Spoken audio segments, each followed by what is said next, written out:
Praise the lord.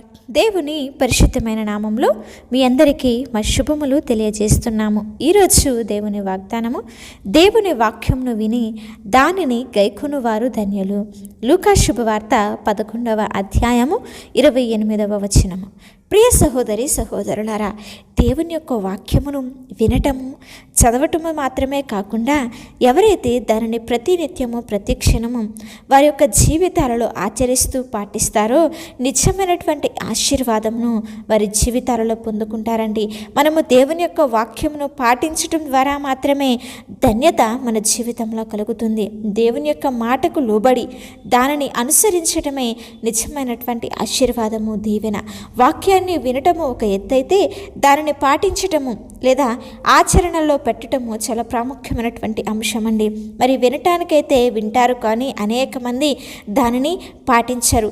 యేసుని కన్న తల్లి ధన్యురాలు అని ఒక మహిళ అన్నప్పుడు అప్పుడు ఆయన అంటాడు కదా, దేవుని మాట గైకొనేవారే నిజముగా ధన్యులని చెప్పి ఆయన ఆమెకు చెప్తాడండి. ఆత్మీయ ఆశీర్వాదాలు కేవలము వినేవారికి కాక ఎవరైతే వారి జీవితాలలో ఆచరిస్తారో, మరి వాక్య ప్రకారంగా బ్రతుకుతారో వారికి మాత్రమే లభిస్తాయని ఈ యొక్క వాక్యము మనకి హెచ్చరిస్తుంది. దేవుని యొక్క వాక్యానికి లోబడే జీవితము అత్యంత ధన్యకరమైనటువంటి జీవితం.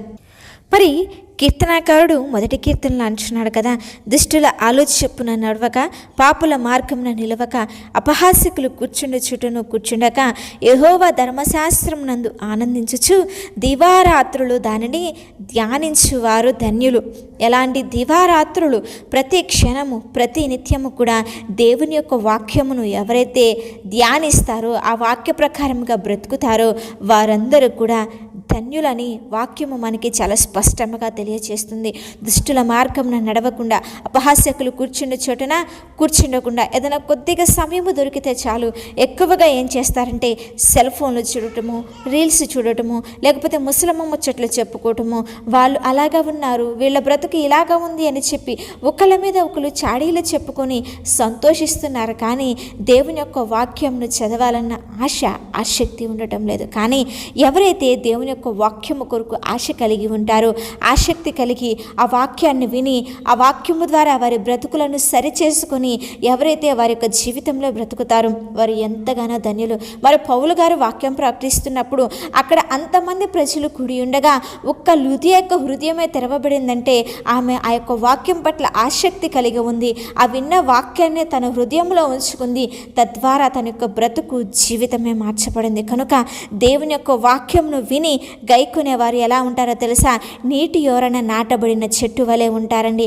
మరి 365 రోజులు కూడా అది ఎప్పుడు పచ్చగానే ఉంటుంది. ఒకవేళ ఆ యోరన ఉన్నటువంటి ఆ ఏరు అంతా కూడా నీరంతా ఎండిపోయినా కూడా ఆ ఏరులో ఉన్నటువంటి చెమ్మ ద్వారా ఆ చెట్టంతా సంవత్సరం అంతా కూడా పచ్చని మరి ఆకులను కలిగి ఉండి నిరంతరము కూడా ఫలాలిస్తూనే ఉంటుంది. అలాగే మనము కూడా దేవుని యొక్క వాక్యమును విని దాని ప్రకారముగా జీవించగలిగినట్లయితే ఎల్లప్పుడూ ఆయనకి దగ్గరగా ఉంటాము.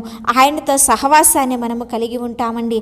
ఏ విధముగా అది ఆకు వాడని చెట్టు వలె ఉంటుందో మనము కూడా శ్రమలు వచ్చినా, ఇబ్బందికరమైన పరిస్థితులు ఎదురైనా, శోధనలు ఎదురైనా సరే మాత్రం కూడా త్రొట్టిల్లకుండా, మరి తొలగిపోకుండా, భయపడకుండా దేవుని సన్నిధిలో గొప్ప సాక్ష్యాన్ని కలిగి ఉంటాము. ఏ విధంగా అయితే యోబు శ్రమలు వచ్చినా, తన శరీరం అంతా కూడా బలహీనం అయిపోయినా, తనకున్నదంతా కూడా పోగొట్టుకున్న ఆ శ్రమలలో కూడా విధేయత కలిగి జీవించాడు, గొప్ప సాక్ష్యాన్ని పొందుకున్నట్లుగా మనము కూడా దేవుని సన్నిధిలో నాటబడిన చెట్ల వలె ఉండాలి.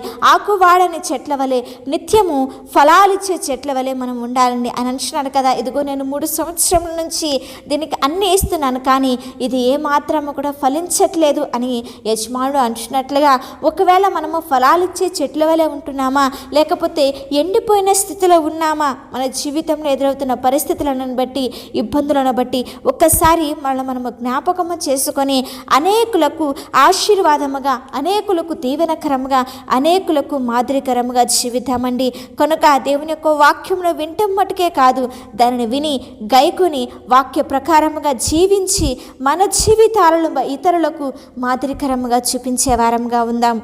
నీ ఆలోచనలు, నీ కోరికలు, నీ పద్ధతులు అన్నీ కూడా పక్కన పెట్టేసి దేవుని చిత్తాన్ని అంగీకరించాలి. నీ యొక్క జీవితాన్ని, నడవడికను, ప్రవర్తనను మార్చుకోవాలి. అప్పుడు మాత్రమే దేవుని యొక్క ఆశీర్వాదములను, నిజమైన దీవెనలను నువ్వు నీ జీవితంలో పొందుకుంటావు. కనుక వాక్యంను విని విడిచిపెట్టకుండా ఆ వాక్య ప్రకారంగా జీవించాలని ఆశ కలిగి ఆ వాక్య ప్రకారంగా జీవిస్తూ ధన్యులుగా మార్చబడుతూ దేవుడిచ్చే ఆశీర్వాదములను పొందుకుందాము. చిన్న ప్రార్థన చేసుకుందాం. ప్రేమపూర్ణుడా, కృపగలిగిన మా దేవ, ఉన్నతుడా, మహోన్నతుడా, ఘనమైన శక్తి కలిగిన మీ నామమునకై స్తోత్రములు చెల్లించుచున్నాము తండ్రి.